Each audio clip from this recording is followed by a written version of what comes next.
Olá! Está começando o Meio Ambiente por Inteiro, um programa que discute e analisa temas que fazem a diferença no dia a dia de todos nós. O programa de hoje vai falar sobre o tráfico de animais silvestres. O hábito de tentar domesticar animais silvestres é antigo. Quando os portugueses por aqui desembarcaram, mantiveram a prática dos índios de cultivar macacos e aves como animais de estimação. Atualmente, o tráfico de animais silvestres é o terceiro maior comércio ilegal do mundo. Movimenta cerca de 10 bilhões de dólares por ano e perde apenas para o tráfico de drogas e armas. O Brasil é responsável por 10% desse mercado. Um negócio que retira todos os anos mais de 38 milhões de espécies de seu habitat natural. No Brasil, o tráfico de animais é considerado crime e da cadeia. Para falar sobre a realidade brasileira, o Meio Ambiente por Inteiro desta semana convidou Franco Perazzoni, delegado da Polícia Federal, e Ralph Lima, coordenador da Rede Nacional de Combate ao Tráfico de Animais Silvestres, RENCTAS. Ralph Perazzoni, muito obrigado pela presença de vocês. Queria começar com você, Perazzoni. Qual a situação do país no que diz respeito ao tráfico de animais silvestres? Tá. O Brasil, por ser um país mega diverso, ele atrai efetivamente a facilidade do lucro através do tráfico de animais, né? O que se verificou de alguns anos para cá, talvez de 5 a 10 anos para cá, é que se antes você tinha um tráfico, que era aquele tráfico para o comércio interno, aquele tráfico, né, que ele não era muito bem elaborado. Hoje a gente verifica que, na verdade, o que aconteceu? Houve uma evolução, passou a ser efetivamente um ramo do crime organizado, justamente por quê? Porque você verifica que o animal, ele pode ser capturado por um valor bastante ínfimo, né? Você pode, um capturador vai ganhar muito pouco de um animal, né? R$100, R$200, a depender do animal, talvez menos. E esse animal ele pode chegar num criadouro, né, já legalizado com uma documentação, a vários milhares de reais ou de dólares. Antes, o que se tentava fazer, se tirava o animal do Brasil e buscava se legalizar ele nos países de origem, né, através dos receptadores. Se verificou que era muito mais fácil, através da corrupção de servidores de um órgão ambiental, através de manipulação de dados de criadores legalizados, você obter a documentação para esse animal, você legalizar ele, você ter maior lucro aqui. Nós temos, né, duas vertentes muito fortes do tráfico. Nós temos o tráfico principalmente passeriformes, né, voltados para canto, que são aves que podem chegar a um valor bastante alto, porque são aves de competição, as competições de passeriformes para canto. Eu já vi aves de R$50 mil, me disseram que existem aves até mais caras. E você tem o tráfico de animais silvestres, efetivamente, para colecionadores, né? Esses para colecionadores, a depender do tipo de animal, você pode chegar a valores muito altos. O que eu sempre gosto de ressaltar é que, diferentemente de outros ramos do crime organizado, onde você tem o ato ilícito, um dinheiro que vem desse ato ilícito e uma posterior lavagem do dinheiro, o crime ambiental te possibilita uma coisa única, que é você legalizar o próprio objeto. Isso vale para animais, isso vale para minerais, isso vale para produtos da flora. Porque o que é ilícito não é o objeto em si, mas a origem dele. Se você consegue dar áreas de legalidade para ele, através da documentação, acabou-se. Ele vai tramitar livremente. Uma investigação vai ser muito mais complexa, porque, principalmente no caso de animais, você tem que fazer DNA, verificar se a filiação daquela ave, daquele animal é efetivamente a que está sendo apresentada, se a origem dele é aquela, verificar o criador. Então, é uma série os criadores, é isso. Hoje, os criadores, existem até trabalhos acadêmicos de colegas policiais federais que abordaram isso, a participação de criadores, zoológicos particulares no tráfico de animais. Ralph, o que é a RENCTAS, o que faz a RENCTAS? E eu queria saber qual o Brasil é alvo do tráfico internacional também, né? Quais as espécies mais procuradas? O que vocês combatem? Pois é, a RENCTAS é uma ONG, né? Ela foi criada em 99, durante um ano ela trabalhou como um programa de governo, parceria entre o IBAMA, a Polícia Federal e a Organização do Terceiro Setor. E a partir de 2000 ela foi criada aqui em Brasília como uma organização com esse foco no tráfico de animais silvestres. De fato, o Brasil é um foco dos traficantes, dada a grande biodiversidade que o Brasil possui de fauna, e os nossos animais alcançam valores elevadíssimos no mercado internacional, né? Nós temos um relatório que a RENCTAS fez em 2001, nós identificando 3 categorias para animais silvestres. Você tem animais que são buscados para o comércio de pet, né? O macaco, a arara, o papagaio, o pássaro para canto. Você tem uma categoria de animais que se prestam à biopirataria, ou seja, geralmente anfíbios, répteis, insetos. Esse, com certeza, movimenta uma quantia muito grande, porque você tem toda uma soma de pesquisas que é feita em cima desses animais. e você tem aqueles animais que são muito raros e que despertam o interesse aí dos colecionadores internacionais, como, por exemplo, um caso clássico, que é o da ararinha azul, que só existia na Bahia, hoje não existe mais. Existe um criador no Catar, que ele tem cerca de 60 animais reproduzidos em cativeiro. A gente estava comentando dos orangotangos que são levados para fazer boxe, essa coisa e tal. Aqui no Brasil, quais são os animais que a gente que a gente deve temer a extinção em função do tráfico ou de ações como essas predatórias, né, do homem? Olha, principalmente aquelas espécies que naturalmente são muito raras, né, que ocorrem em pequena quantidade na natureza, ou aquelas que são muito exploradas. Né? Existem algumas informações científicas de espécies que são exploradas há muito tempo pelo tráfico e essas espécies continuam com seu estado de conservação ainda muito bem. Mas existem outras que não, que já se extinguiram ou que estão em vias de extinção por conta do comércio legal. Agora, por exemplo, no caso de orangotangos, de tigres, rinocerontes, chimpanzés, que são muito apreciados na Ásia e na África. Botos, né? No caso, esses animais asiáticos, por conta de crendices. Aqui no Brasil, nós temos uma série de animais, várias espécies que são procuradas pela mesma finalidade. A genitália de botos, os olhos do peixe-boi amazônico, pássaros que são usados secos, né, dentro da carteira para chamar dinheiro. Então, tem uma série de crendices que também colabora com a extinção das espécies. Perazoni, quem for pego cometendo um delito desse, o que acontece? Bom, aí entra num aspecto jurídico que é bastante interessante, e aí eu tenho que fazer algumas pontuações. Comumente a gente ouve falar que a lei de crime ambiental é muito branda, né, e as penas são pequenas. E de fato são. Se você compara, eu sempre gosto de falar que qualquer crime que você tem na lei de crimes ambientais, você encontraria o respectivo no Código Penal. E aí você fica, como hermeneuta, como jurista, você começa a se perguntar por que o legislador, então, optou por fazer a tipificação de determinadas condutas com penas menores. Eu dou um exemplo. Falsidade ideológica, 1 a 5 anos, está previsto lá, 299.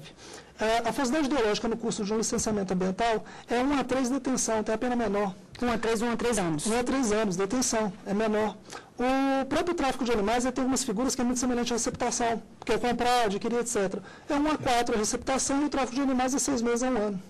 Então você começa a verificar, e a única interpretação que pode ser dada, é uma interpretação que hoje vem ganhando espaço nos tribunais, principalmente em razão de operações da Polícia Federal, de outras polícias ambientais, trabalhos do IBAMA, é que a lei de crimes ambientais, ela não se aplica isoladamente, ou seja, não é um princípio da especialidade que vai se aplicar ao caso e deixar de lado. O que é o princípio da especialidade? A norma especial se aplica em detrimento da norma geral. Na verdade, a norma ambiental tem que ser somada. Na verdade, você teria um concurso de crimes. Por quê? Eu dou um exemplo muito claro. Comércio de marfim. Comércio de marfim é proibido no mundo inteiro. A CITES, que é uma Convenção Internacional de Proteção de Espécies em Extinção, proíbe a comercialização de marfim. Se alguém tentar entrar no Brasil com marfim sem a licença CITES, que é uma licença expedida pelo órgão, né, no caso aqui no Brasil pelo IBAMA e nos outros países pelo órgão respectivo, ele vai ser responsabilizado por contrabando. Porque está tentando entrar com um produto proibido, cuja importação é proibida, no Brasil sem licença do órgão competente, 1 a 4 anos. Se essa mesma pessoa comprasse uma pele de onça pintada na Europa e tentasse entrar com ela no Brasil, ia se aplicar a ela o 29 da Lei de Crimes Ambientais, que seria 6 meses a 1 ano. É possível um raciocínio desse? A única interpretação constitucional que se pode dar disso é que, na verdade, o que acontece? O legislador tentou preservar mais a fauna e a flora nacionais, silvestres, do Brasil, em detrimento das outras. Então, é por isso que, quando você tiver um crime envolvendo uma espécie silvestre brasileira ou em rota migratória e tal, você vai aplicar a legislação penal comum, mais a legislação ambiental. Mas, então, a lei, ela está errada? Ela precisa ser revista ou é a interpretação como é que... Sim, o que acontece, isso é uma coisa que eu já venho batendo há muito tempo, existem obras escritas sobre isso, hermenêutica jurídica ambiental, etc., que se diz bastante assim, o jurista, no Brasil, infelizmente, ele não é preparado para lidar com bens transindividuais. Nós estudamos no direito, nós temos, quando fazemos faculdade de direito, temos 10 períodos, praticamente 8 ou 9 só de direitos individuais, trabalhando em direito civil. O advogado, o jurista brasileiro, ele é preparado para solucionar conflitos entre pessoas.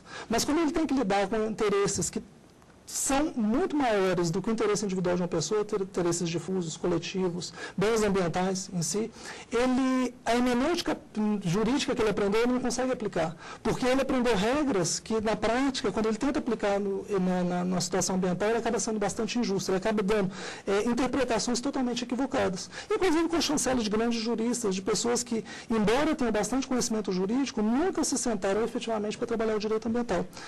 É importante a gente ter em mente o seguinte: a lei de crime ambiental protege o meio ambiente. O Código Penal vai tutelar vários outros bens jurídicos. Eu falei aqui de falsidade ideológica, é a fé pública.